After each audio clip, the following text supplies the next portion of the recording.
Caleb Thornton dropped to his knees in the mud and pulled the woman's head above the rising water. Her lips were blue. Her fingers still clutched a torn carpet bag, like it held everything she had left in this world. "Don't send me back," she whispered. "Please, let me die first." Those words broke something inside him that had been frozen for 2 years. He lifted her from the flood and carried her toward his horse. 2 riders out this morning, one coming back alone. He'd seen it with his own eyes, and he knew exactly who'd left her here to drown. If you want to know what happens next, subscribe to my channel and stay until the end. Comment your city below. I want to see how far this story travels. Caleb Thornton stood at his fence line hammer frozen mid-swing. The road below had turned to rivers of mud. Rain came down so hard a man could barely see 20 feet ahead, but Caleb saw enough. 2 horses heading toward the old river crossing. Marcus Holloway in front, recognizable even through the downpour by that fancy black coat he always wore. And behind him, a woman.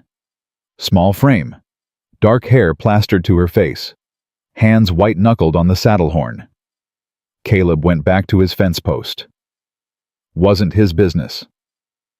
3 hours later, Marcus Holloway rode back alone. Caleb set down his hammer. 1 horse out, 1 horse back. The math didn't add up, and Caleb Thornton had built his fortune on numbers that made sense. "Ezra," he called toward the barn. The old ranch hand limped out, squinting through the rain. "Boss, you see Holloway ride past earlier. Had a woman with him." Ezra spat tobacco juice into the mud. "Saw him. That mail-order bride he's been bragging about at the saloon. Said she was coming in on yesterday's stage. She ain't with him now." Ezra's weathered face went hard. "The river crossing. That's what I'm thinking. Hell, Caleb, water's up 6 feet since morning. Anyone stuck out there?" "I know." Caleb was already walking toward the stable. His hands moved fast, saddling his strongest horse, a gray mare named Ghost, who'd carried him through worse than this. Ezra grabbed his arm. "You ain't serious. That water'll kill you both." "Maybe. This ain't your fight, son. Whatever Holloway did with his woman, it ain't." "She ain't his woman." Caleb pulled free. "She's a person, and I watched him ride out with her and come back without her. That makes it my fight." "Your daddy wouldn't have done this." "My daddy's dead." Caleb swung into the saddle. "And so's my wife. So's my son. I got nothing left to lose, Ezra. Might as well lose it doing something right." He kicked Ghost into motion before Ezra could argue. The rain tried to blind him. The wind tried to throw him. Caleb rode anyway, following the road toward the old river crossing, where the Brazos swelled angry and brown every time the summer storms hit. He found her a mile from the crossing. She'd made it further than he expected. Must have walked after Holloway left her trying to find shelter, trying to survive. But the water had risen too fast, and now she lay half submerged in a flooded ditch, one hand still gripping a carpet bag, the other clawing at roots that kept slipping through her fingers. Caleb was off his horse before he could think. "Ma'am?" He splashed through water up to his thighs. "Ma'am, can you hear me?" Her head lifted, just barely, eyes brown and huge and full of something that looked like surrender. "Leave me," she whispered. "Like hell. Please." Her voice cracked. "Just leave me. I ain't worth the trouble." Caleb grabbed her arm and pulled. She weighed almost nothing, even soaked through. "You don't get to decide that, ma'am. Not today." "He said I wasn't good enough." She was crying now, or maybe it was just the rain. "Said I couldn't give him what he needed. Said God would sort out whether I deserved to live." "God ain't here." Caleb lifted her against his chest. "I am, and I say you're coming with me." She struggled weakly. "You don't understand. If you take me back, he'll—" "I ain't taking you back to him." She went still, looked up at him with those drowning eyes. "Then where?" "My ranch. It's warm, it's dry, and Marcus Holloway don't set foot on my land." "Why?" The word came out broken. "Why would you do this?" You don't even know me." Caleb looked down at her.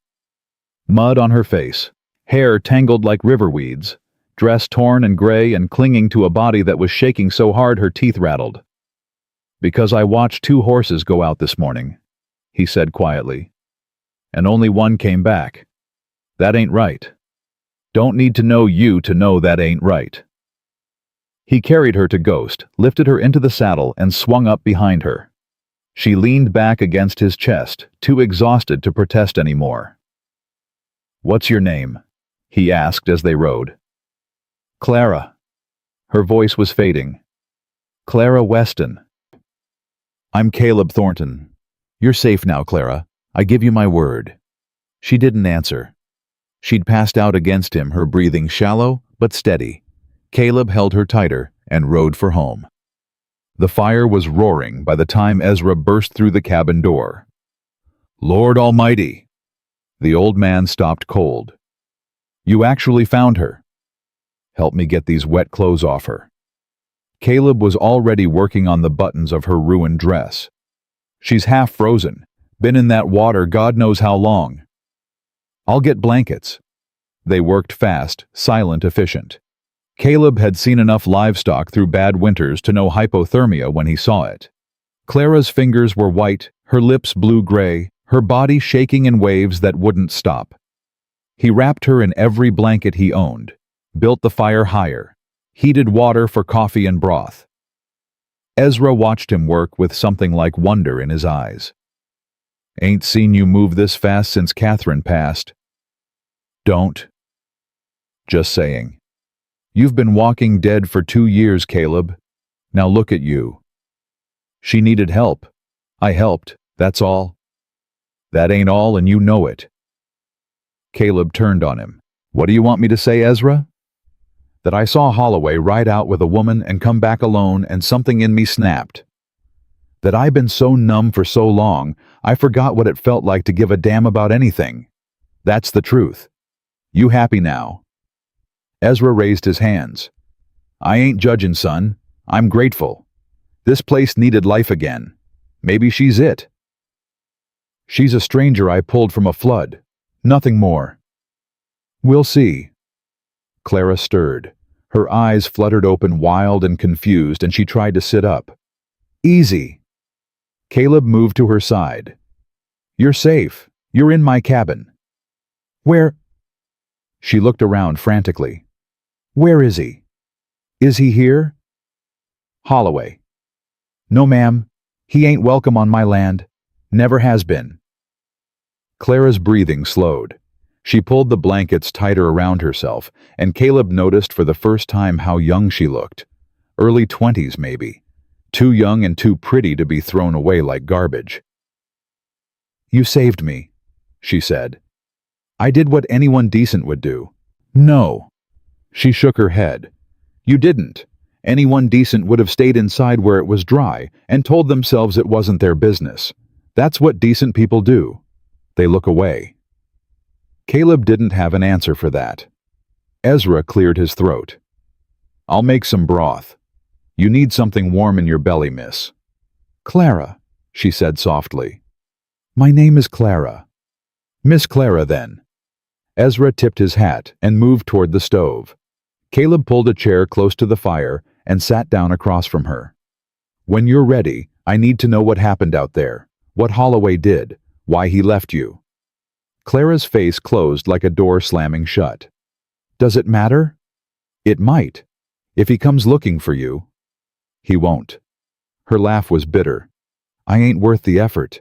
He made that real clear." "Tell me anyway." She was quiet for a long moment. The fire crackled. Rain hammered the roof. "I was a mail-order bride," she finally said. "Answered his advertisement in a St. Louis paper. He said he wanted a wife. Someone to cook, keep house, give him children. And I came all the way to Texas believing him." Her voice hardened. 3 days. That's how long it took for him to decide I wasn't good enough. He took me to the doctor in town, asked if I could bear children. Caleb's jaw tightened. "That ain't the doctor's business." "The doctor said there might be difficulties." "Might be. Not certain, just possible. Clara stared into the fire. That was enough for Mr. Holloway. He said I'd lied to him, said I was defective goods, said he'd paid my passage and I owed him, but since I couldn't give him what he wanted, I was worthless. So he left you to die. He said God would provide. She looked at Caleb with eyes that had seen too much. Said if I was meant to live, I'd find my way. Then he rode off and left me standing in the rain. Caleb stood up so fast, his chair scraped the floor. He walked to the window, hands clenched, trying to control the rage boiling in his chest. That man, he said slowly, is going to pay for what he did. No. Clara's voice was sharp. No, please. I don't want trouble. I just want... She stopped, swallowed. I don't know what I want. I ain't had the luxury of wanting things for a long time. Caleb turned back to face her. What would you want if you could want anything? Clara thought about it. Really thought like no one had ever asked her that question before. I'd want to be seen, she said finally. Not as a bride or a servant or a burden, just as a person, someone worth keeping around. You are. You don't know me. Don't need to. Caleb crossed back to her, knelt down so they were eye level. I know you walked, God knows how far in a flood trying to survive. I know you held onto that carpet bag like your life depended on it. I know you told me to leave you, but you didn't stop fighting for 1 second. That tells me everything I need to know about who you are, Clara Weston. Tears spilled down her cheeks. She wiped them away angrily, like they were a weakness she couldn't afford. I can't stay here, she said. People will talk. An unmarried woman under your roof. Let them talk. You don't understand. In my experience, talk turns to trouble real fast, and I ain't bringing trouble to a man who saved my life. This is my land. Caleb's voice was firm. My house. My decision, who stays under my roof. The whole town can talk until their tongues fall out. I don't answer to them. Clara shook her head. Why are you doing this? Really? Caleb was quiet for a long moment. Then he spoke, and his voice was rougher than before. My wife died 2 years ago. Childbirth. Baby didn't make it either. He had to stop. Breathe. I've been walking through my life like a ghost ever since. Going through motions, building fences, counting cattle, waiting to die without admitting that's what I was doing. Clara watched him, didn't interrupt. When I saw Holloway ride back alone, something woke up in me. Something I thought was dead. Caleb met her eyes. I ain't saying I know what this is, Clara, but I know it's something, and I ain't ready to let it go. Ezra appeared with a cup of broth. Drink this, Miss Clara. Slowly now. Your stomach ain't used to much, I reckon. Clara took the cup with trembling hands. Sipped. Closed her eyes. This is good, she whispered. I can't remember the last time anyone made me something warm. Caleb and Ezra exchanged a look. The old man's eyes were soft. You rest now, Caleb said. Tomorrow we'll figure out what comes next, but tonight you're safe. That's all that matters. Clara finished her broth. Her eyes were already closing. Mr. Thornton. Caleb. Caleb. She tried the name like it was something precious. Thank you for not looking away. She was asleep before he could answer. Caleb stood by the fire watching her breathe and felt something crack open in his chest that had been frozen solid for 2 years. Outside the rain kept falling, but inside his cabin for the first time since Catherine died, there was warmth again. And Caleb Thornton, the loneliest man in Brazos County, finally had something worth protecting. Clara woke to the smell of coffee. Not the weak, bitter stuff she'd grown used to at the boarding house in St. Louis. This was real coffee, strong and dark, and for a moment she forgot where she was. Then memory crashed back. The rain. The flood. The man who'd pulled her from the water when she'd begged him to let her die. She sat up slowly. Every muscle in her body screamed. Her hands were wrapped in clean bandages, and someone had changed her into a cotton nightgown that was too big but warm. You're awake." Caleb stood by the stove, cup in hand. He looked different in the morning light, less like a rescuer, more like a man who hadn't slept. "How long?" Clara's voice came out rough. 14 hours. You needed it." She tried to stand. Her legs buckled immediately. Caleb crossed the room in 3 strides and caught her. "Easy. You ain't ready to be walking yet." "I can't just lie here. I need to—" She stopped. What did she need to do? Where did she need to go? She had nothing. No one. Nowhere. "You need to heal." Caleb guided her back to the bed.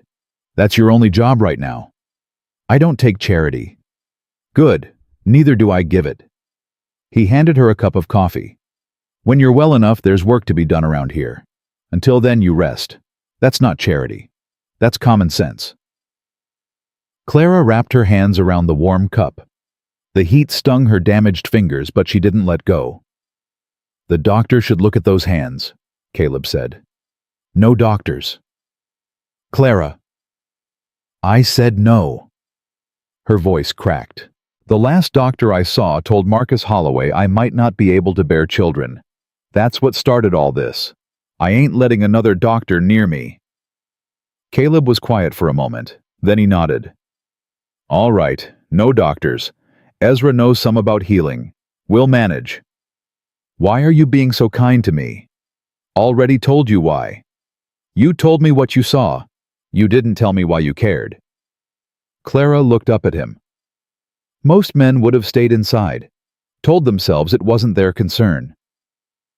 Caleb sat down across from her, his hands wrapped around his own cup, and Clara noticed how rough they were. Working hands. Honest hands. "My wife, Catherine," he said slowly. "She believed everyone deserved help. Didn't matter who they were or what they'd done. She'd give the shirt off her back to a stranger if they needed it more than her. She sounds like a good woman." She was. Best woman I ever knew. Caleb stared into his coffee. "When she died, I buried that part of myself with her. Figured if I couldn't save her, I didn't have any business trying to save anyone else." "What changed?" Caleb looked at her. Really looked the way no one had looked at her in years. "I saw a woman being thrown away like garbage," he said. "And I remembered what Catherine would have done, what she would have expected me to do." Clara's throat tightened. "I'm sorry about your wife. I'm sorry about your husband." "He wasn't my husband." The words came out sharp. "He was a man who bought me like livestock and threw me out when I didn't meet his specifications. That ain't a husband. That's a monster." "You're right." Caleb stood. "And monsters don't get to win. Not on my land. Not while I'm breathing." The door banged open. Ezra stumbled in, hat dripping, face grim. "We got trouble, boss." Caleb turned. "What kind?" "The Holloway kind. He's in town right now telling everyone who'll listen that his bride stole from him and ran off. Says she took $200 and a silver pocket watch." Clara's cup slipped from her fingers. Coffee splashed across the floor. "That's a lie," she whispered. "I didn't take anything. I don't even have—" She grabbed her carpet bag from beside the bed and dumped it out. Look at what I have. 3 dresses all patched, a hairbrush my mother gave me, a Bible with her name in it. That's everything. Everything I own in this world." Ezra held up his hands. "I believe you, miss. But believing ain't the same as proving." "He's setting up his story," Caleb said quietly. "Getting ahead of the truth. By the time anyone asks questions, the whole town will already think she's a thief." "It gets worse." Ezra pulled off his hat. "He's talking to Sheriff Webb. Wants a warrant for her arrest." Clara felt the room spin. No. "Hey." Caleb knelt in front of her. His hands gripped her shoulders, steady and warm. "Look at me. Clara. Look at me." She forced herself to focus on his face. "I ain't letting him take you," Caleb said. "You hear me? I don't care what lies he tells. I don't care what the sheriff says. You're under my protection now, and Marcus Holloway will have to go through me to get to you. You don't know what he's capable of. I know exactly what he's capable of. I've watched him operate in this town for 10 years. He uses money and influence to get what he wants, and when that don't work, he uses fear. Caleb's jaw tightened. But he ain't never gone up against me, and I don't scare easy. Clara shook her head. I should run. Leave before this gets worse. Run where you got no money, no horse, no place to go. The only thing running does is prove him right. Then what do? You stay. You heal. And when the time comes, we fight back with the truth. Ezra cleared his throat. Speaking of fighting, boss might want to know that Holloway's not alone in this. He's got 2 drifters riding with him. Hard-looking men. The kind that don't ask questions about what they're being paid to do. Clara's blood went cold. He'll come here. Let him come. Caleb stood. This is my land. My rules. He sets foot on Thornton property without invitation, he's a trespasser. And Texas law is real clear about what a man can do to trespassers. Caleb, I can't let you risk everything for me. You ain't letting me do anything. I'm choosing. He moved to the gun cabinet and pulled out a rifle. Checked it. Loaded it. Ezra, I want men posted at the property line. Day and night.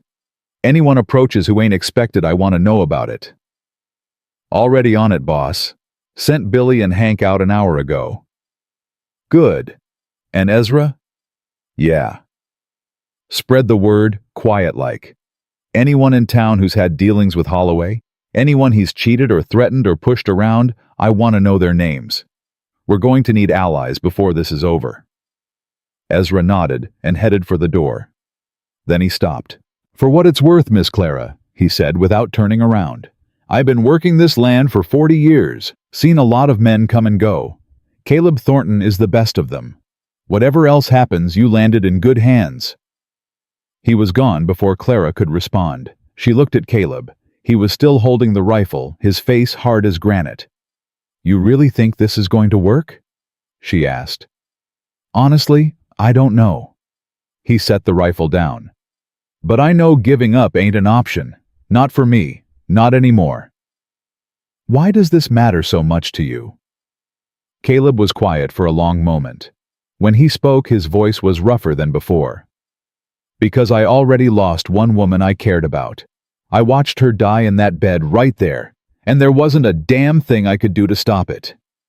He turned to face Clara. I can't change what happened to Catherine. But I can sure as hell make sure what happened to you ends different. Clara felt tears threatening again. She blinked them back hard. I don't know how to thank you. Don't thank me. Get better. Get strong. And when the time comes, stand up with me and tell the truth so loud the whole county can hear it. And if they don't believe me? Caleb smiled, but there was no humor in it. Then we make them believe. 3 days passed. Clara grew stronger. Her hands healed slowly, the white waxy color fading to red, then pink, then something close to normal. She could grip things again, hold a cup without shaking. On the second day, she insisted on helping in the kitchen. You don't have to do this, Caleb said, watching her struggle with a heavy pot. Yes, I do. She set the pot on the stove with a grunt of effort. I told you I don't take charity. This is me earning my keep. You almost died 3 days ago. And now I'm making stew. Life moves fast out here. Caleb shook his head, but Clara caught the ghost of a smile on his face. It changed him, made him look younger, almost handsome. She pushed that thought away fast. That night, Caleb taught her to read. You never learned? He asked, pulling out a worn Bible. Nobody thought it was worth teaching me. Clara traced the leather cover. In the orphanage, girls learned to cook and sew and clean. Reading was for boys who might amount to something. That's the stupidest thing I ever heard. That's the world I grew up in. Caleb opened the Bible to the first page of Genesis. Well, this ain't that world, and you're going to learn. They started with letters. A, B, C. Clara felt like a fool at first, stumbling over sounds that children half her age could make without thinking. But Caleb was patient. He never laughed, never sighed, just kept pointing at letters, making sounds, waiting for her to catch up. In, Clara said slowly, pointing at a word. In the beginning. In the beginning, Caleb confirmed. God created the heaven and the earth. I read that. I actually read that. You did. Clara looked up at him. Something warm was spreading through her chest, something she barely recognized. Why are you doing this? She asked. The rescue I understand.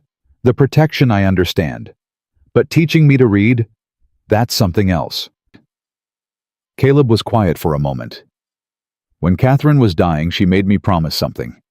Said I'd been hiding from the world too long. Said I needed to find someone else to give all the kindness I'd been storing up. And you think that someone is me? I think you're the first person in 2 years who made me remember that promise. He closed the Bible gently. I ain't saying I know what any of this means, Clara, but I know it means something, and that's more than I've had since she died. Clara didn't know what to say, so she just nodded, and when Caleb's hand brushed hers as they both reached for the same page, she didn't pull away. The fourth day, Sheriff Daniel Webb came calling. Clara heard the horse before she saw the rider.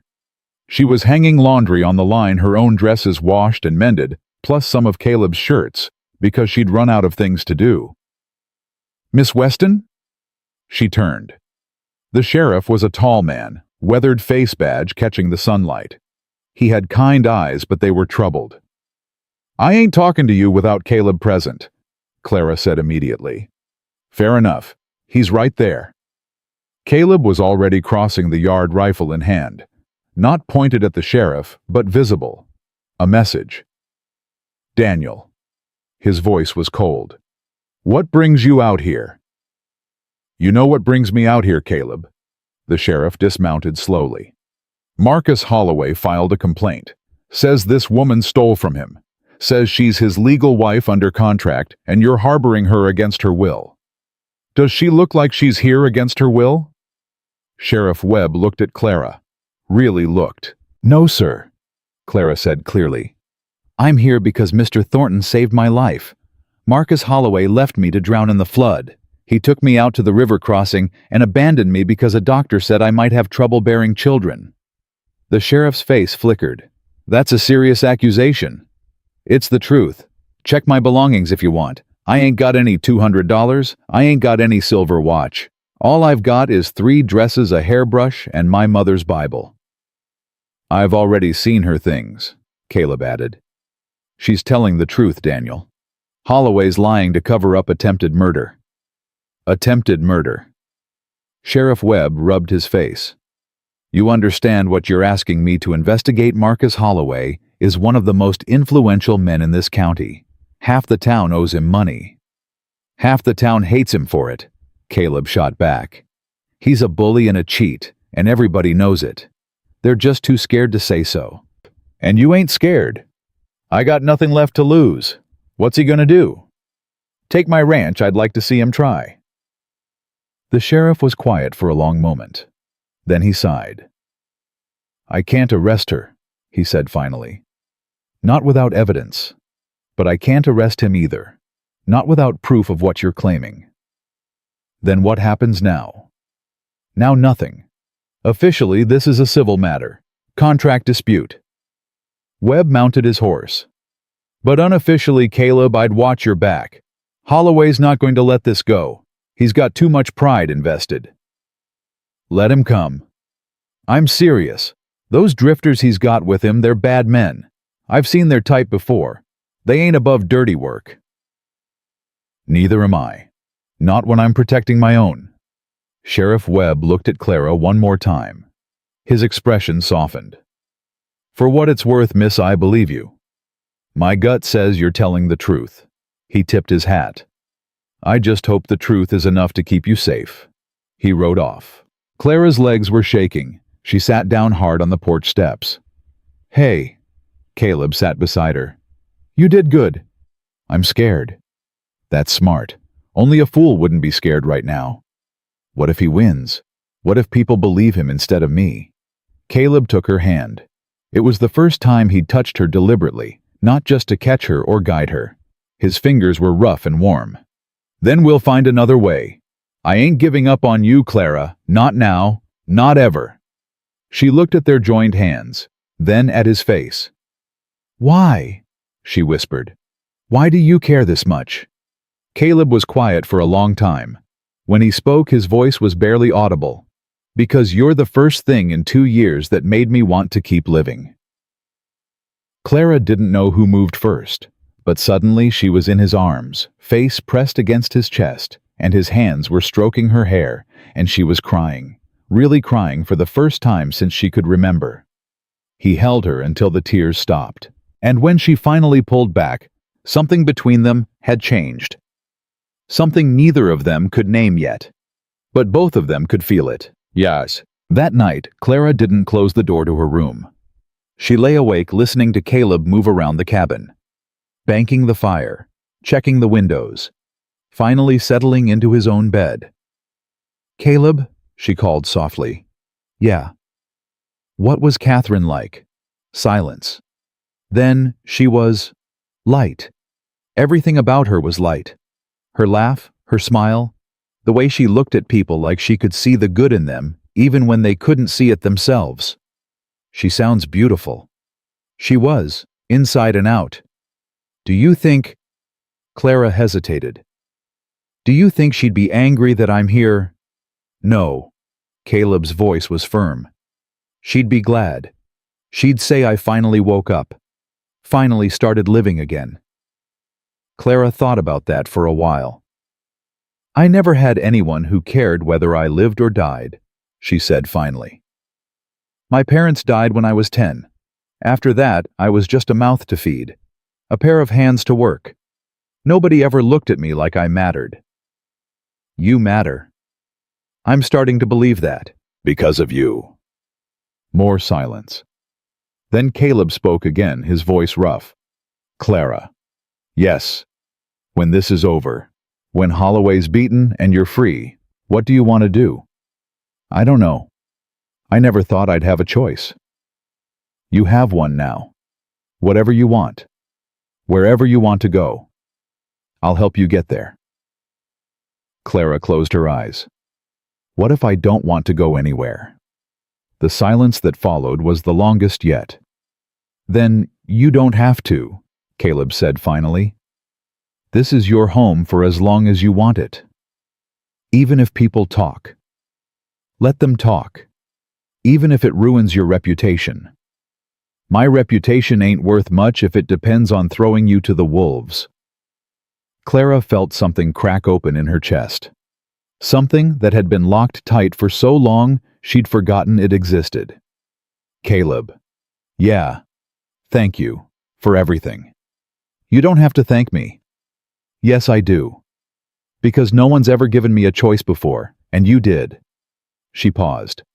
You gave me my life back. You gave me mine back too. She could hear him breathing in the darkness, steady, calm, safe. Clara closed her eyes and let sleep take her, and for the first time in years, she didn't dream about drowning. The 5th day brought Ezra back with news that changed everything. He's coming, the old man said, bursting through the door at dawn. Holloway. He's got his 2 drifters with him, plus a couple of ranch hands. They're riding for the east pasture. Caleb was on his feet instantly. How many? 5 total, maybe 6. What's he planning? Don't know, but he ain't coming for tea and conversation. Clara's blood went cold. He's going to take me. He's going to try. Caleb grabbed his rifle. Ezra, how many men do we have? 3 counting me. Billy and Hank are at the north line. Get them to the east pasture. I want everyone there before Holloway arrives. What about Miss Clara? Caleb looked at her. His face was hard, but his eyes were gentle. Stay here, he said. Lock the door. Don't open it for anyone but me. I'm not hiding while you fight my battles. This ain't about hiding, it's about strategy. He crossed to her, took her face in his hands. If something happens to me, you run. Take the gray mare and the stable ghost. She's the fastest horse I've got. Ride to town and find Sheriff Webb. Tell him everything. Nothing's going to happen to you. Probably not. But I need to know you're safe. That's the only way I can think straight. Clara wanted to argue, wanted to demand he let her come with him, stand beside him, face whatever was coming together. But she saw the fear in his eyes. Not for himself. For her. Okay, she whispered. But you come back. You hear me? You come back. Caleb pressed his forehead against hers. I promise.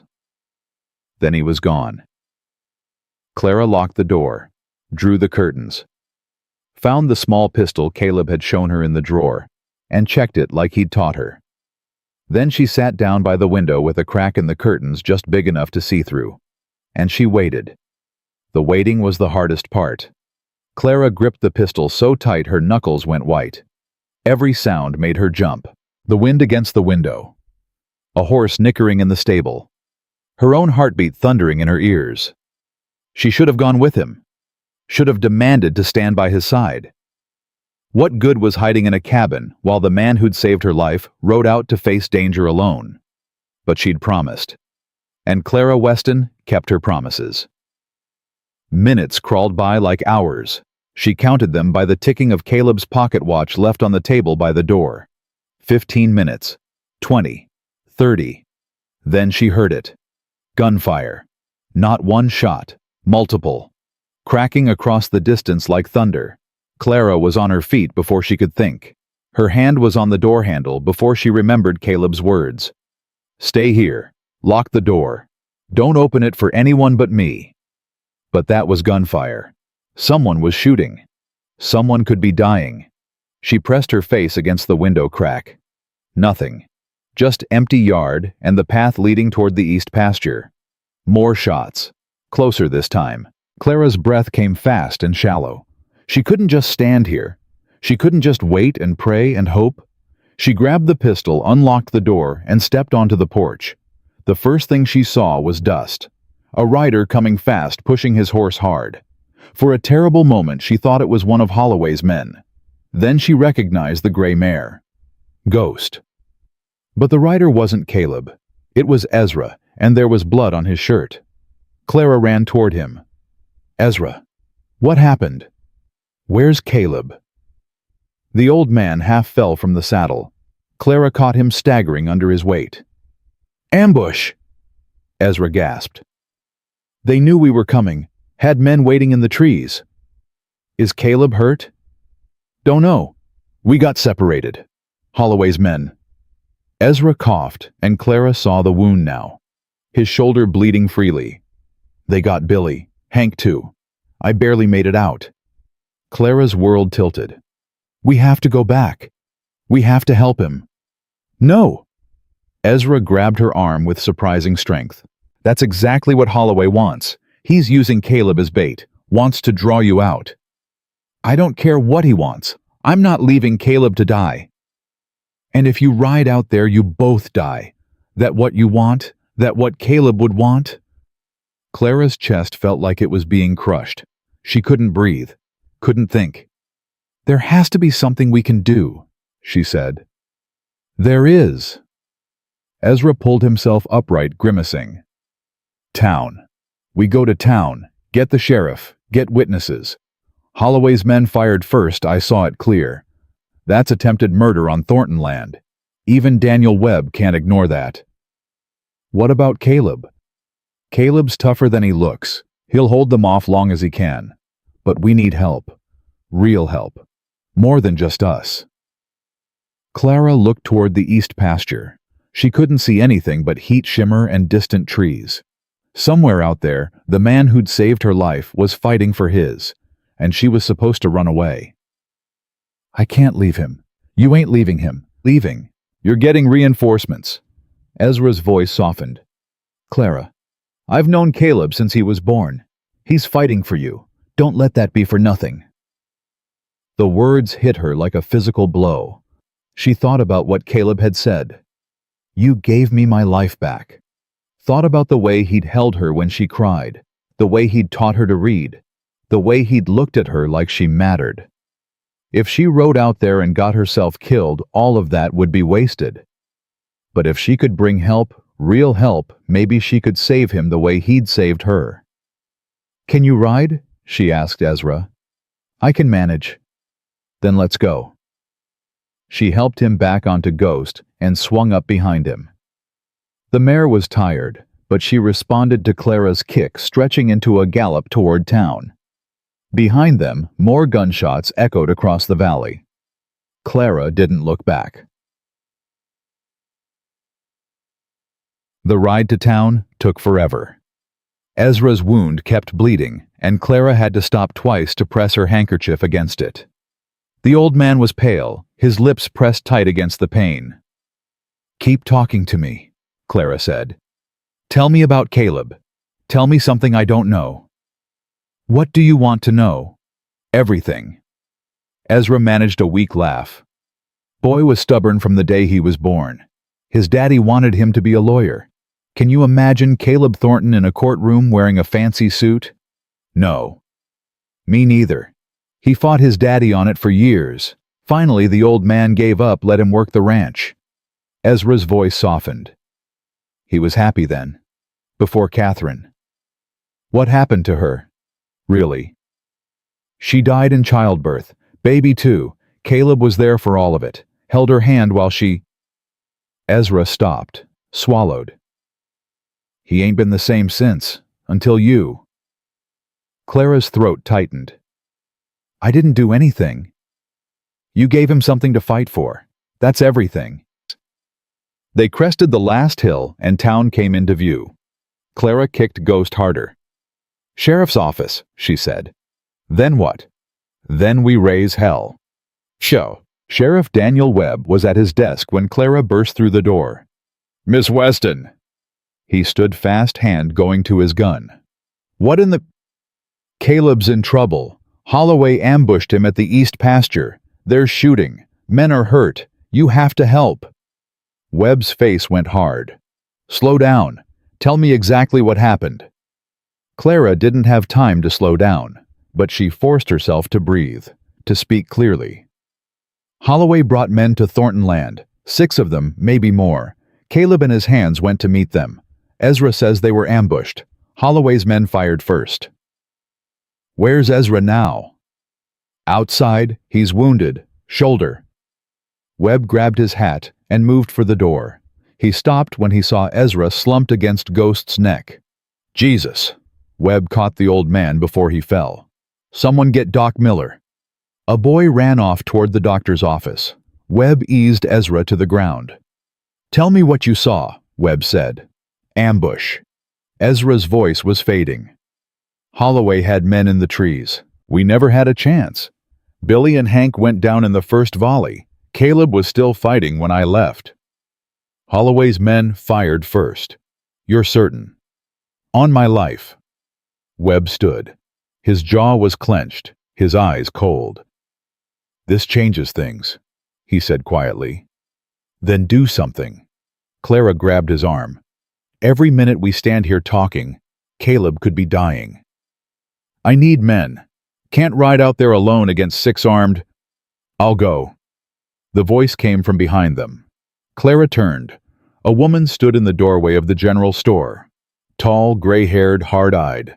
Clara recognized her from somewhere the mercantile, maybe. Maggie Sullivan, Webb said. This ain't your fight. Like hell it isn't. Maggie stepped into the street. Marcus Holloway cheated my husband out of our savings before he died. Been waiting 10 years for a chance to make him pay. Maggie? I can shoot better than half the men in this town, and I ain't the only one who's got a score to settle with that snake. Another voice. She's right. A man emerged from the saloon, young weathered hand on his holster. Tom Reeves, Webb said.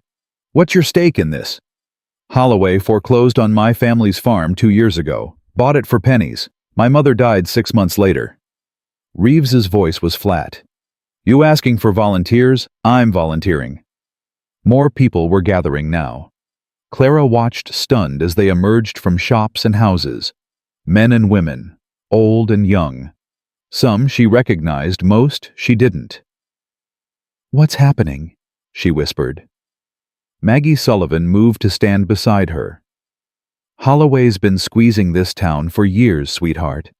Taking what he wants, destroying anyone who gets in his way. Most folks been too scared to push back." "What changed?" Maggie smiled. It was cold and sharp. "You did. You and that Thornton boy. You showed us it was possible to stand up." Sheriff Webb raised his hands. All right. Everyone who can ride and shoot, get your horses. We're heading to Thornton Land." He pointed at Clara. "You stay here." "No, Miss Weston." "I said no." Clara's voice didn't waver.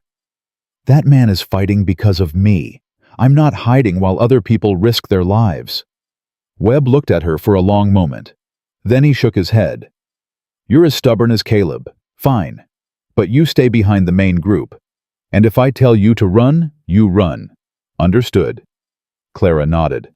"Then let's ride." Yeah. They numbered 15 by the time they reached Thornton Land. 15 people who'd decided that today was the day they stopped being afraid. Clara rode in the middle of the group, heart-pounding, pistol heavy in her hand. The gunfire had stopped. That terrified her more than anything. "Easy now," Webb said, raising his hand. "We don't know what we're riding into." They crested the ridge above the east pasture. Clara's breath caught. Below them she could see bodies. 3, maybe 4, lying still in the grass. And in the center of the pasture, a cluster of men on horseback surrounding someone on foot. Caleb. He was standing, bleeding from a wound on his arm, but standing. His rifle was on the ground, and 2 of Holloway's drifters had their guns pointed at his chest. And Marcus Holloway himself sat on his horse, smiling like a cat that had caught a mouse. Well. Holloway's voice carried across the distance. "The great Caleb Thornton. Not so mighty now, are you?" Caleb didn't answer. "You should have minded your own business," Holloway continued. "That woman belongs to me. Legal contract signed and witnessed. All you had to do was hand her over." "She doesn't belong to anyone." Caleb's voice was steady despite everything. "She's a person, not property." "She's whatever I say she is." Holloway leaned forward. "And right now, she's the reason you're going to die." Clara couldn't breathe, couldn't think. She started to kick her horse forward, but Maggie's hand clamped on her arm. "Wait," Maggie whispered. "Let the sheriff handle this." Webb rode forward slowly, hands visible badge catching the sunlight. "Marcus Holloway." His voice boomed across the pasture. "Stand down." Holloway's head snapped toward the ridge. His smile faltered when he saw the crowd of riders. "Sheriff Webb, this is a private matter. This is attempted murder on private property. I've got a wounded witness who says your men fired first. That's a hanging offense in Texas. Your witness is lying. My witness is Ezra Finch, worked this valley for 40 years, never told a lie in his life." Webb kept riding closer. "Now I'm going to ask you one time. Drop your weapons and surrender." Holloway's face twisted. Clara saw him calculating, weighing his options. 6 men against 15. Bad odds even for someone with his arrogance. "This ain't over," Holloway said finally. He made a gesture, and his men slowly lowered their guns. "It's over enough for today." Webb nodded toward his deputies. "Take them into custody. All of them." For a moment, Clara thought it was finished. Then one of the drifters moved. Later, she couldn't say exactly what happened. The man's hand was a blur. There was a gunshot, loud, impossibly loud, and then Caleb was falling. Clara screamed. Everything after that was chaos. More shots, shouting, horses rearing, and people diving for cover. Clara was off her horse and running before she knew what she was doing. Pistol forgotten, nothing in her mind but Caleb lying in the grass. She dropped to her knees beside him. Blood. So much blood. His shoulder, his arm pooling beneath him. Caleb. Caleb, look at me. His eyes fluttered open, found her face. Clara. His voice was barely a whisper. Told you. To stay. At the cabin. And I told you to come back. Tears were streaming down her face. She pressed her hands against the wound, trying to stop the bleeding. You promised me. You promised. I'm here. You're shot. I've been shot before. He tried to smile. It came out more like a grimace. Didn't kill me then. Won't kill me now. Shut up. Just shut up and let me help you. Someone appeared beside her.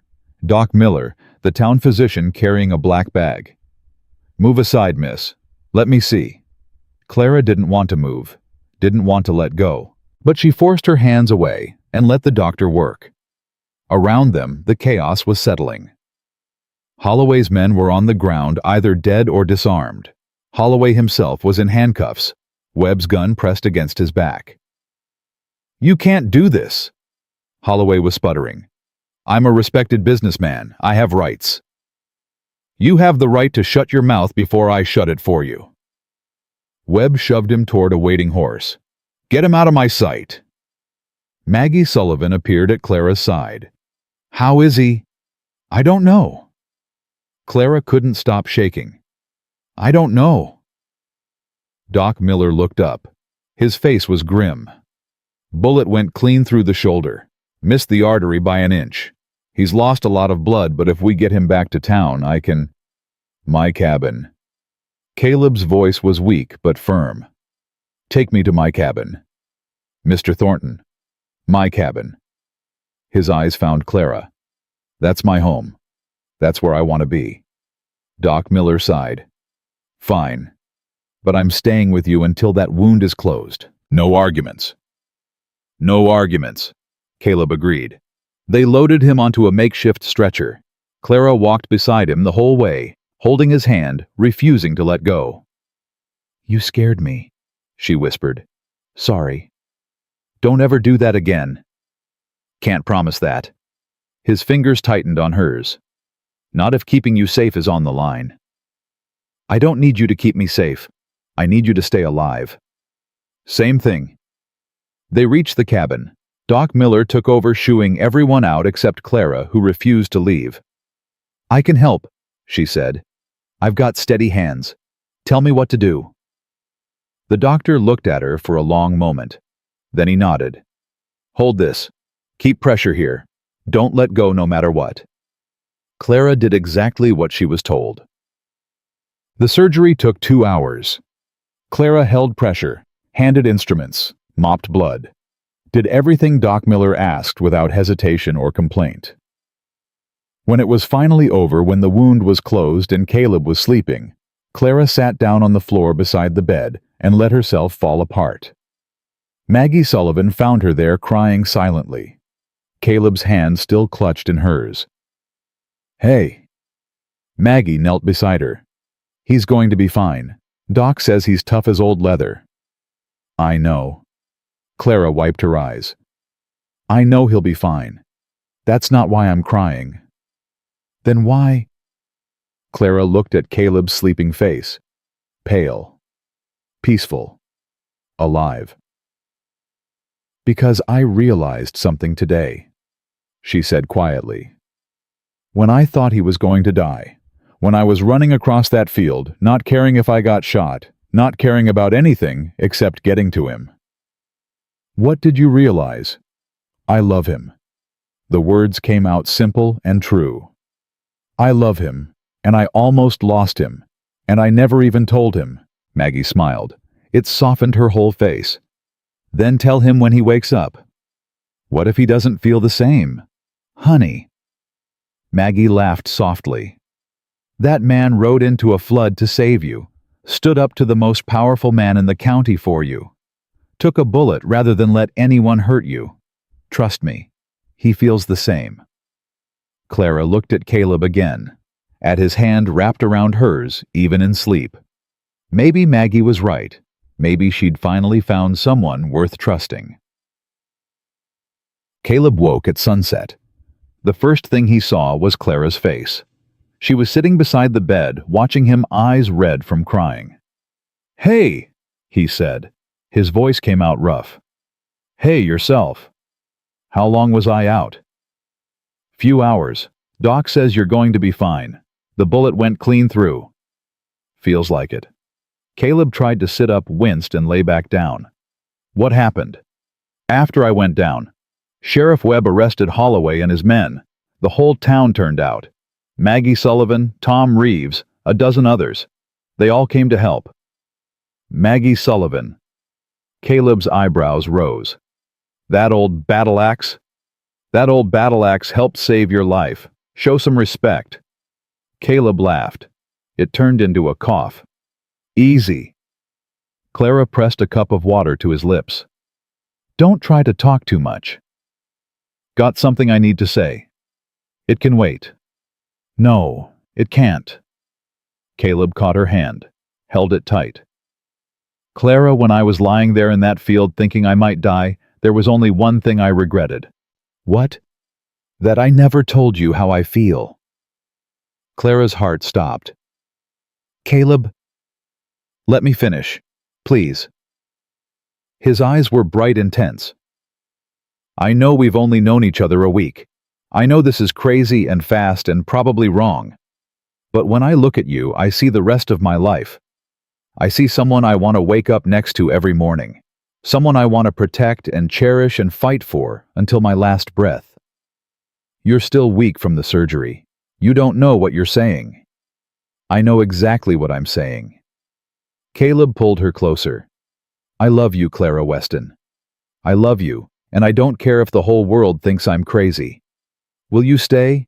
Not as a guest or a ward or anything else. As my partner, my equal. Maybe someday if you want as my wife." Clara couldn't speak, couldn't breathe. She thought about everything that had led her to this moment. The orphanage, the boarding house, the ad in the paper that had promised a new life, the man who'd thrown her away like garbage, and then Caleb, rising out of the flood like an answer to a prayer she hadn't known how to make. "Yes," she whispered. "Yes, what?" "Yes to all of it. The staying, the partnership." She leaned down and pressed her forehead to his. "The maybe someday wife." Caleb's good hand came up to cup her face. "I'm going to kiss you now," he said. "You're injured." "Don't care." "The doctor said you need to rest." "Still don't care." He kissed her. It was soft and careful because of his wound, but it was also somehow the most perfect kiss Clara had ever experienced. Not that she had much to compare it to, but she knew. She just knew. This was where she belonged. When they finally pulled apart, Caleb was smiling. A real smile. The first one she'd seen from him that reached his eyes.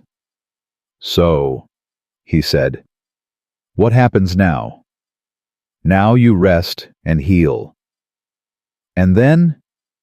Clara smiled back. "And then we build a life. Together." Outside, the sun was setting, painting everything gold and rose. Inside, two people who'd been broken found something they hadn't known they were looking for. A second chance. A new beginning. A home. But even as they held each other, neither of them knew that Marcus Holloway was already planning his revenge from behind the bars of Sheriff Webb's jail.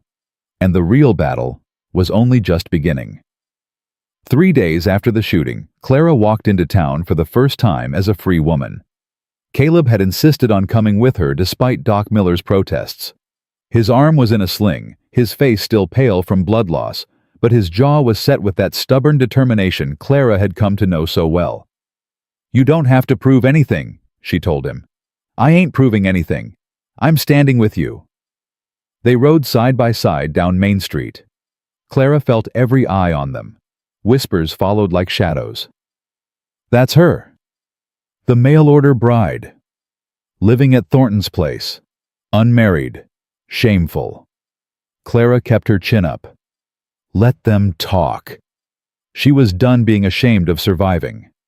Sheriff Webb met them at his office. His face was grave. Good. You're here. We've got a problem. Caleb's hand moved toward his holster. What kind of problem? Holloway's lawyer arrived this morning. Man named Fletcher from Austin. He's filed a motion to have the charges dropped. Clara's stomach dropped.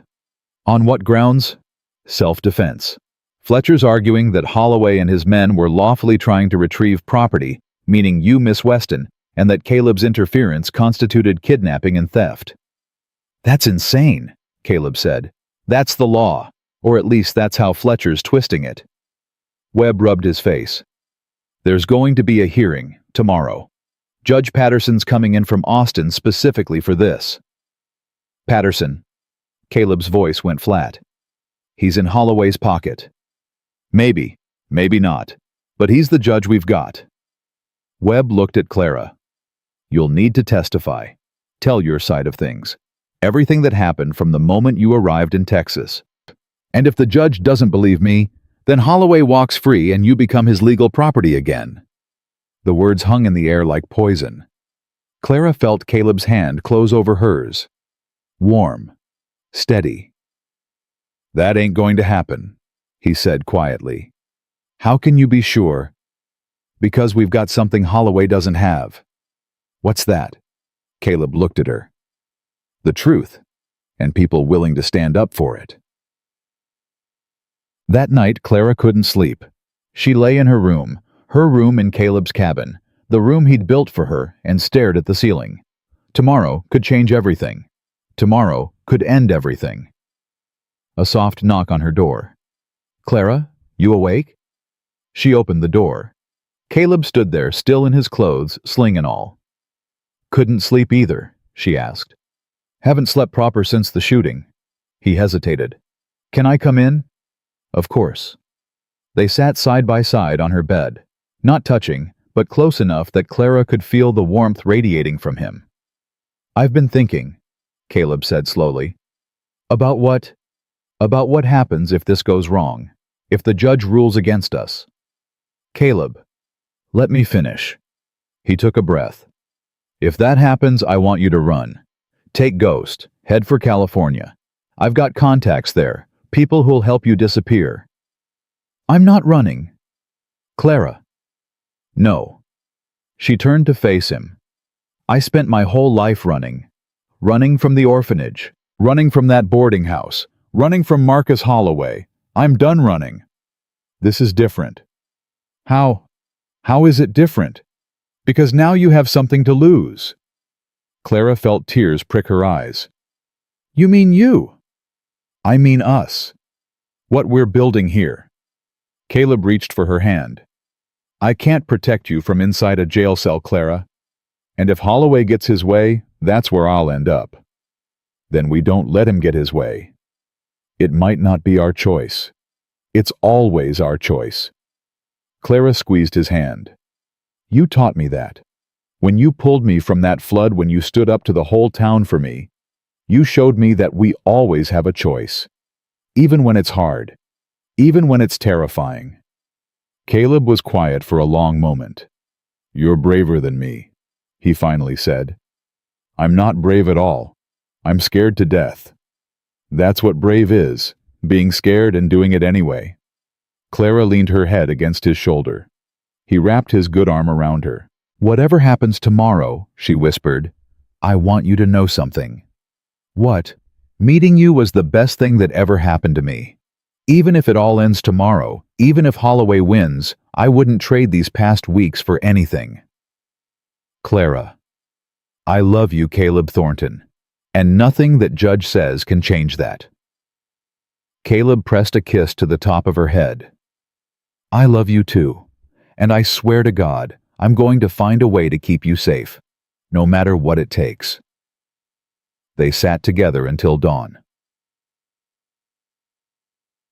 The courthouse was packed. Clara had never seen so many people in one place. They filled every seat, lined the walls, spilled out onto the street. Some faces were familiar. Maggie Sullivan, Tom Reeves, Ezra, standing stoic near the back. Others were strangers drawn by curiosity or gossip, or something else entirely. Judge Patterson sat behind his bench like a king on a throne. Gray-haired, cold-eyed expression revealing nothing.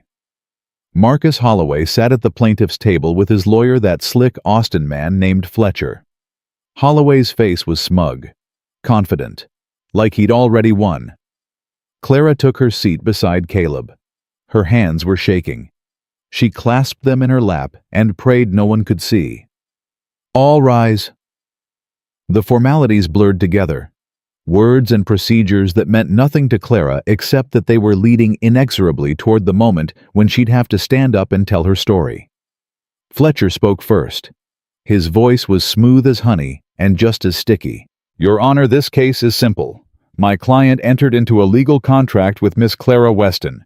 He paid for her passage from St. Louis. He provided her with food and shelter. And in return, she was to become his lawful wife.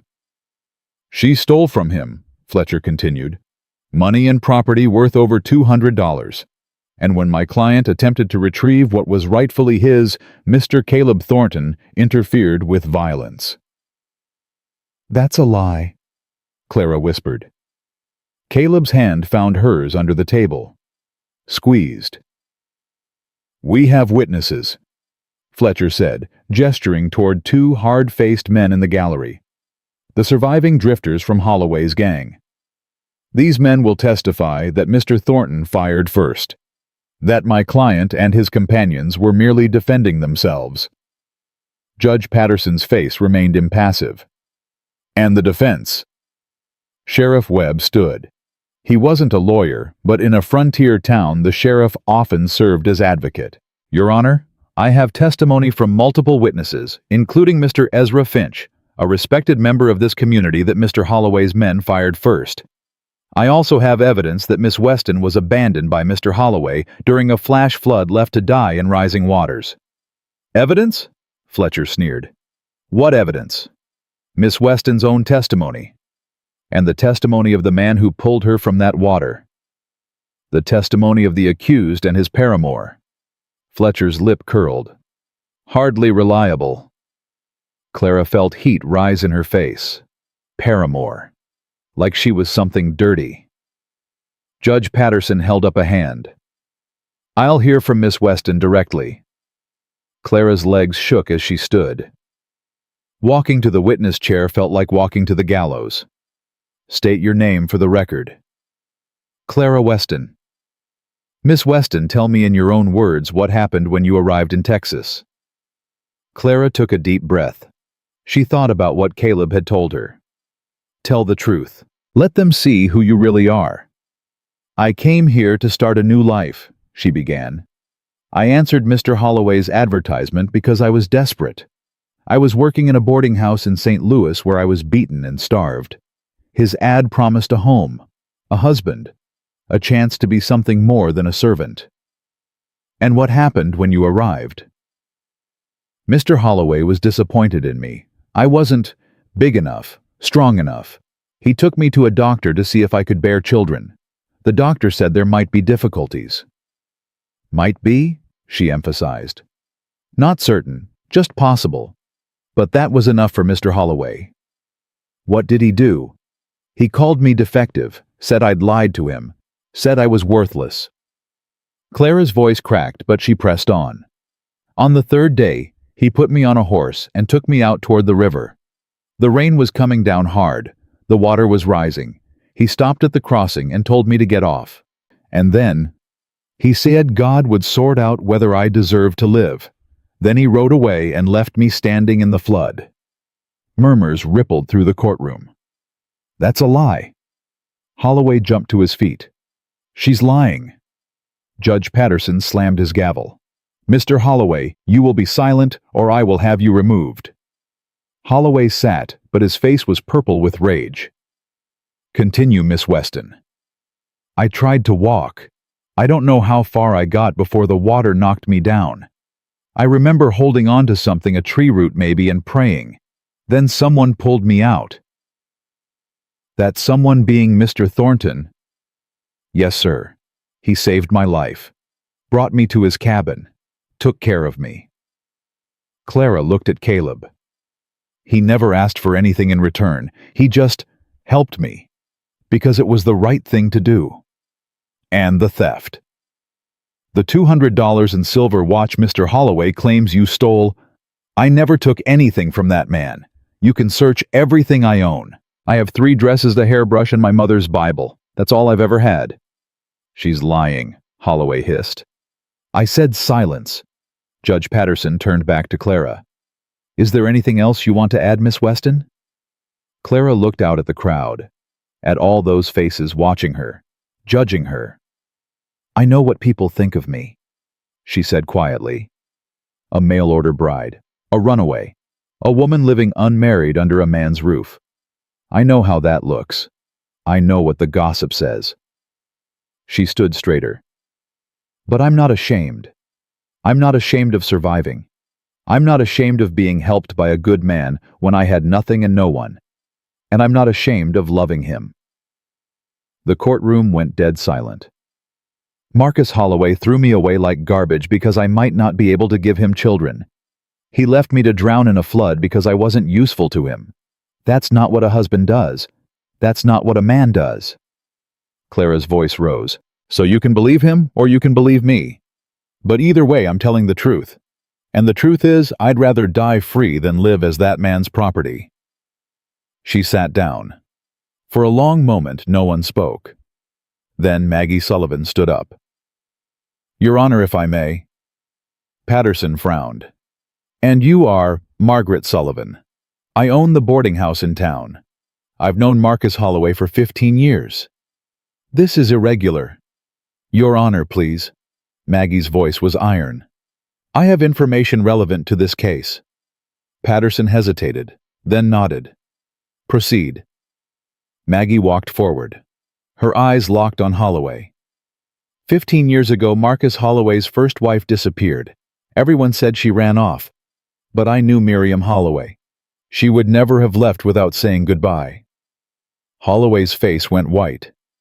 His second wife died in an accident. Fell down the stairs, they said. Except I saw the bruises on her arms a week before she died. Bruises shaped like fingers. "This is slander," Fletcher jumped up. "Your Honor." "And now this girl," Maggie continued, ignoring him. "This poor girl who came all the way from Missouri believing his lies. How many women have to suffer before this town admits what Marcus Holloway really is?" "I said this is slander. It's the truth." Tom Reeves stood. "Holloway cheated my family out of our farm. Used legal tricks and lies to steal everything we had." Another voice. "He did the same to us." And another. "My husband owed him money. After he couldn't pay, he died in a hunting accident." More people standing. More voices rising. The courtroom erupted in chaos. Judge Patterson slammed his gavel again and again. Order, order. But the dam had broken. Years of fear and silence flooding out all at once. Clara watched stunned as person after person stood to testify against Marcus Holloway. Stories of cheating, intimidation, violence. Decades of cruelty finally exposed to the light. Caleb's hand found hers again. "You did this," he whispered. "I didn't do anything." "You stood up. That was enough." Judge Patterson was conferring with the sheriff. Fletcher was screaming objections that no one was listening to. Holloway sat frozen, watching his empire crumble around him. Finally, Patterson stood. "Enough." The courtroom fell silent. "In light of the testimony presented today, I am dismissing all charges against Miss Clara Weston. There is no evidence of theft beyond Mr. Holloway's uncorroborated accusation." Clara felt the breath leave her body. "Furthermore, I am ordering a full investigation into Mr. Holloway's business dealings and personal conduct. Sheriff Webb, take him into custody pending that investigation." "You can't do this," Holloway screamed. "I'll have your job. I'll have all your jobs." Webb grabbed him by the arm. "Marcus Holloway, you're under arrest." "This isn't over, Thornton." Holloway twisted toward Caleb, his face contorted with hatred. "You hear me? This isn't over." "Yes." Caleb said quietly. It is. Webb dragged Holloway from the courtroom. The crowd parted to let them through, and Clara heard something she'd never expected. Applause. It started small. Maggie Sullivan clapping slowly. Tom Reeves joining in.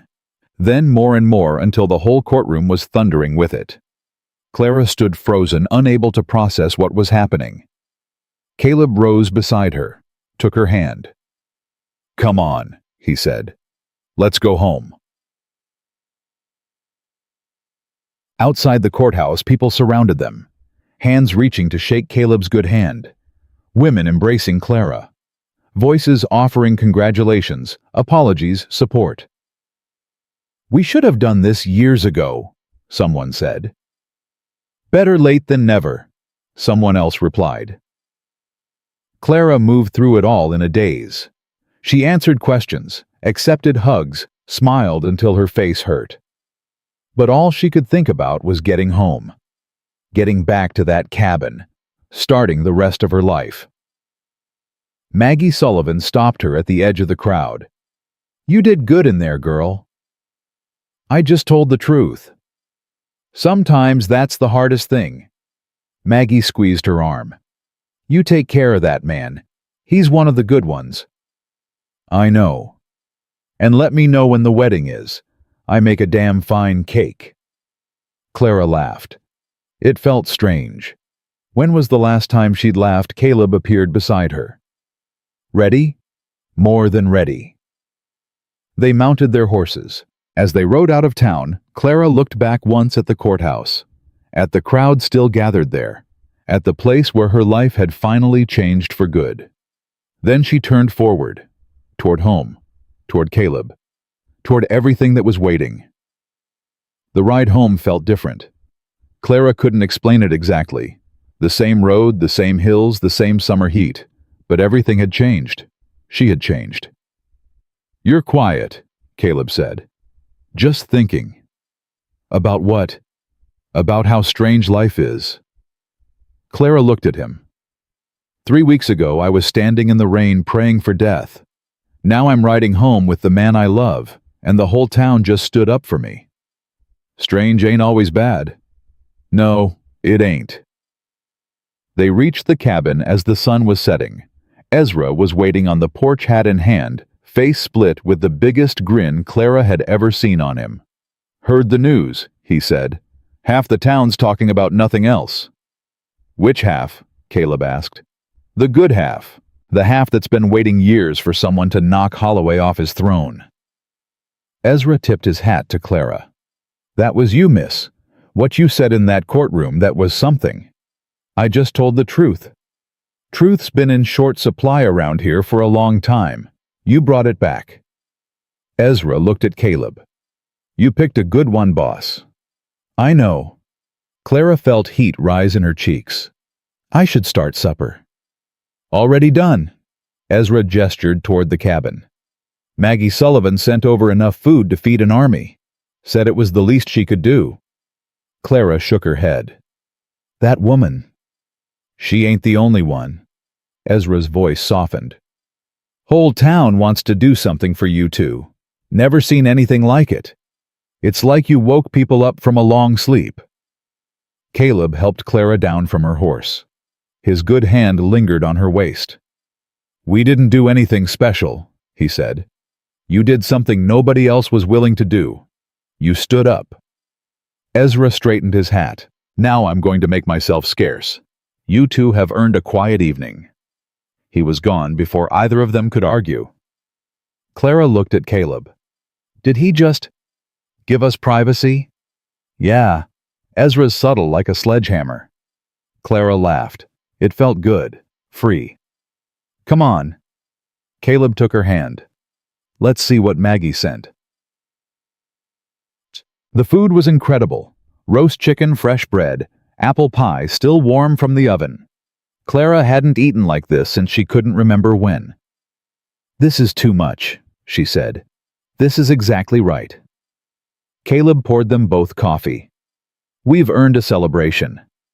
Have we? Holloway's still alive, still dangerous. He's in jail, his reputation's destroyed. Half the town's testifying against him. Caleb sat down across from her. It's over, Clara. Really over. I keep waiting for something to go wrong. I know, me too. He reached across the table, took her hand. But maybe that's what happens when you've been hurt too many times. You forget how to trust good things. How do we learn to trust again? One day at a time. One moment at a time. His thumb traced circles on her palm. Starting now. Clara looked at their joined hands, at the man across from her, at this cabin that had become her home. I never thought I'd have this, she said quietly. Have what?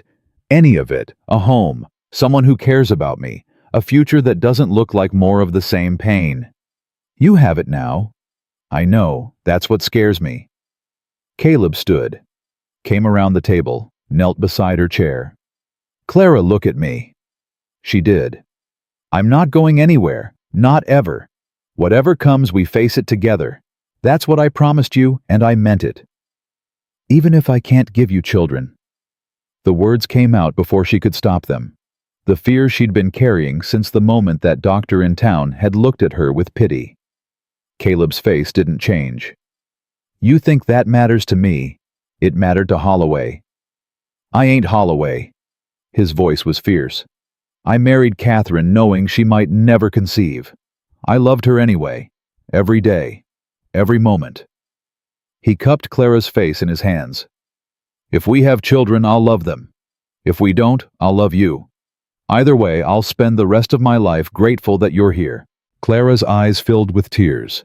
How can you be so sure? Because I've already lived without love. I've already walked through empty days and colder nights. I know what that feels like, and I'd rather die than go back to it. He pressed his forehead to hers. You're not defective, Clara. You're not broken. You're the woman I love. And if the whole world says otherwise, the whole world is wrong. She kissed him. Not the soft, careful kiss from when he was wounded. This was something else. Something hungry and desperate and full of everything she'd been afraid to feel. When they finally pulled apart, both of them were breathing hard. Well, Caleb said, that was overdue. I was going to say unexpected. Was it? Clara smiled. I've been wanting to do that since you carried me out of the flood. You were half dead. I was half alive. There's a difference. Caleb laughed. A real laugh, full and warm. I love you, he said. I know. I love you too. So, what do we do now?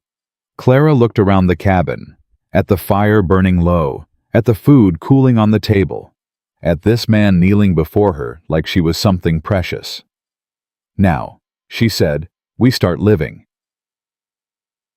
2 weeks later, the whole county knew they were getting married. Clara hadn't planned to announce it. Neither had Caleb. But news traveled fast in small towns, and when Reverend Mitchell showed up at the cabin asking about a date, Clara figured there was no point pretending. People are talking, the Reverend said. He was a younger man than she'd expected, not the pinch-faced preacher from the trial. Some good, some bad. Let them talk, Caleb said. I intend to, but I wanted to ask you both something first. The Reverend looked at Clara. Are you sure about this? Truly sure you've known each other less than a month? I've never been more sure of anything, Clara said. And you, Mr. Thornton? I spent 2 years being dead inside. Clara brought me back to life. I ain't letting her go. The Reverend smiled. Then I'd be honored to perform the ceremony, whenever you're ready. Sunday, Clara said. This Sunday. Both men stared at her. That's 5 days from now, Caleb said. I know. I'm tired of waiting. I've been waiting my whole life for something good to happen. Now it has. Why should I wait any longer? Caleb looked at her for a long moment. Then he grinned. Sunday it is. Done. The wedding day dawned clear and bright. Clara wore Catherine's wedding dress. Caleb had offered it the night before, pulling it from a trunk where it had been stored for 2 years. She would have wanted you to have it, he said. She always believed in second chances. The dress fit like it had been made for her.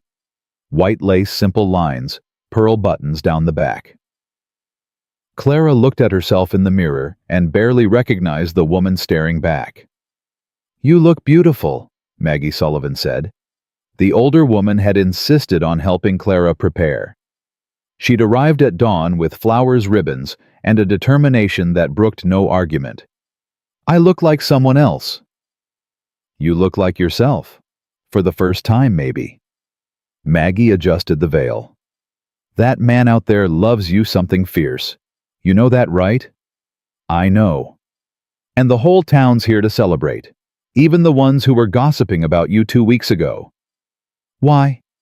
"Because people love a love story, especially one where the good folks win and the bad ones lose." Maggie squeezed her shoulders. "You gave them hope, Clara. You showed them that standing up for what's right can actually work." Clara took a deep breath. "I'm nervous." "You'd be crazy not to be. But you're also ready." "How do you know?" "Because you're still standing. After everything that man put you through, after everything this world threw at you, you're still standing. That's how I know." A knock at the door. Ezra's voice. "Miss Clara, they're ready for you." Clara looked at Maggie. "This is really happening." "It really is." "And if something goes wrong?" "Nothing's going wrong. Not today." Maggie opened the door. "Now go marry that man before he wears a hole in the floor from pacing." The ceremony was held in the yard of Thornton Ranch. Clara had asked for something simple. Caleb had agreed, but apparently, simple meant different things to different people because the whole town had shown up. Rows of chairs borrowed from the church, tables covered in white cloth, flowers everywhere, wildflowers picked from the fields, the same kind Clara had planted in her garden. And at the end of the aisle, Caleb. He wore his best suit, the one from Catherine's funeral that he'd sworn he'd never put on again. His arm was out of the sling, though he still moved carefully. His eyes were fixed on Clara, like she was the only person in the world. She walked toward him. Alone. No father to give her away, no family to stand beside her. Just Clara Weston, orphan survivor, walking toward the rest of her life. Caleb took her hand when she reached him. His fingers were trembling. "You came," he whispered. "Did you think I wouldn't?" "I thought I might wake up. Realize this was all a dream." "It's not a dream. It's real." "I know." He squeezed her hand. "That's what I can't believe." Reverend Mitchell cleared his throat. "Dearly beloved, we are gathered here today to witness the union of Caleb James Thornton and Clara May Weston." Clara heard the words. Responded when she was supposed to respond. But most of it passed in a blur. All she could see was Caleb's face. All she could feel was his hand holding hers. "Do you, Caleb, take this woman to be your lawfully wedded wife?" "I do." "Do you, Clara, take this man to be your lawfully wedded husband?" "I do." "Then by the power vested in me by the state of Texas, I now pronounce you man and wife." The Reverend smiled. "You may kiss the bride." Caleb pulled her close. The kiss was soft, sweet, full of promise. The crowd erupted in cheers. Clara pulled back laughing. "They're watching." "Let them watch." Caleb kissed her again. "I've waited too long for this to care what anyone thinks." The reception lasted until dark. Food and music and dancing and more food. Clara met people whose names she'd never remember, shook hands until her arm ached, smiled until her face hurt. But through it all, Caleb stayed by her side, his hand on the small of her back, his voice in her ear. "You okay?" "Better than okay." "Tired." "Exhausted, but happy." "Me too." As the night wore on, the crowd thinned. Families with children left first, then the older folks, then finally everyone except Ezra and Maggie, who helped clean up before saying their goodbyes. "You two take care of each other," Ezra said. "We will," Clara promised. And come visit, Maggie added. I meant what I said about that cake. Then they were gone, and Clara and Caleb were alone. They stood on the porch, looking out at the empty yard. Evidence of the celebration scattered everywhere. Chairs still in rows, tables half cleared, lanterns burning low. We should clean up, Clara said. Tomorrow. But tomorrow. Caleb turned her to face him. Tonight is ours. He led her inside. The cabin looked different somehow. Smaller, warmer, more like home than it had ever been. Clara stopped in the middle of the room. Caleb, yeah. Thank you. For what? For everything. For saving me. For believing in me. For giving me a chance when no one else would. You don't have to thank me for that. Yes, I do. Because no one ever did before. Clara took his face in her hands. You saw me when I was at my worst. Beaten down. Broken. Ready to give up. And you didn't look away. You didn't decide I wasn't worth the trouble. You were never trouble. I was nothing but trouble. From the moment you pulled me from that water, I've brought you nothing but pain and danger and... Stop. His voice was firm. You've brought me everything, Clara. Hope, purpose, love, a reason to wake up in the morning. He pulled her close. You saved me just as much as I saved you. That's not true. It's the only truth that matters. She kissed him then, long and slow and full of everything she couldn't put into words. When they finally stopped, Caleb was smiling. What? Clara asked. I was just thinking about the day I found you, how sure I was that my life was over, that I'd never feel anything again. And now? Now I can't imagine feeling anything else. He pressed a kiss to her forehead. I love you, Clara Thornton. Clara Thornton, her new name, her real name. I love you too. Months passed. Summer faded into fall. Fall hardened into winter. Clara learned the rhythms of ranch life, the endless work, the small joys, the deep satisfaction of building something with her own hands. She learned to read properly, not just simple words, but whole books. Caleb brought her volumes from town novels and poetry and history, and she devoured them all. She learned to ride, not just sit on a horse, but really ride. Ghost became hers, and the two of them explored every corner of Thornton land. She learned what it meant to be loved, not used, not owned, loved. And every night she and Caleb sat by the fire talking about their days, their dreams, their fears. Building a marriage one conversation at a time. One evening in early spring, Clara felt something change. She didn't say anything at first, didn't want to raise false hopes. But when the signs continued, when her body told her what her mind was afraid to believe, she finally went to Doc Miller. The examination took less than an hour. Clara walked home in a daze. Caleb met her at the door. What did he say? Clara looked at him. At this man who had given her everything. He said, I'm pregnant. Caleb went pale. What? I'm pregnant, Caleb. The baby's due in October.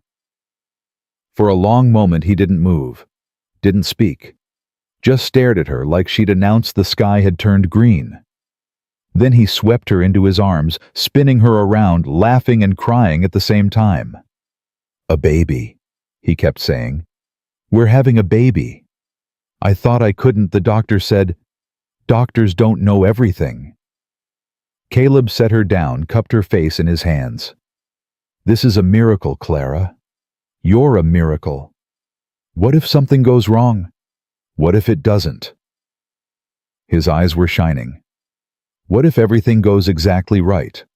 What if we get the happy ending we stopped believing in? Clara felt tears streaming down her face. I'm scared. Me too. Terrified. He kissed her forehead. But I'd rather be terrified with you than safe without you. I love you. I love you more. That's not possible. Guess we'll spend the rest of our lives arguing about it. Caleb pulled her close. I can't think of anything better. October came with golden leaves and crisp mornings. Clara's labor lasted 12 hours. Caleb stayed with her the whole time, holding her hand, wiping her forehead, telling her stories to distract her from the pain. When the baby finally came crying loud and strong, Doc Miller placed her in Clara's arms. A girl. Perfect. Beautiful. Alive. She has your eyes, Caleb whispered. She has your stubbornness. Already. Caleb laughed through tears. What should we name her? Clara looked at this tiny person, this impossible blessing. She thought about everything that had led to this moment. The flood, the rescue, the trial, the wedding, all of it. Hope, she said. Her name is Hope. Hope Thornton. Caleb touched his daughter's cheek with one gentle finger. It's perfect. She's perfect. You're perfect. I'm exhausted. That too. They sat together, the three of them, in the cabin that had once been empty and cold. Outside, Ezra was waiting with the news. Maggie Sullivan was probably already planning a celebration. The whole town would know by nightfall. But for now, it was just them. A family. Clara. Caleb's voice was soft. Thank you. For what? For not giving up. That day in the flood, you could have let go. You could have stopped fighting. He looked at her with eyes full of love. But you didn't. You held on. And because you held on, I got everything I never knew I needed. Clara smiled. I was thinking the same thing about you. Baby Hope made a sound something between a sigh and a coo. Her tiny hand wrapped around Clara's finger. You know what the best part is? Clara said. What? This is just the beginning. Caleb kissed her, soft and sweet and full of promise. Outside, the sun was setting over Thornton land. Inside, a family held each other close and knew without any doubt that they were finally completely home. Some people spend their whole lives searching for where they belong. Clara Thornton had found it in the arms of a man who'd pulled her from the water when she'd given up on everything, including herself. And that was enough. That was more than enough. That was everything.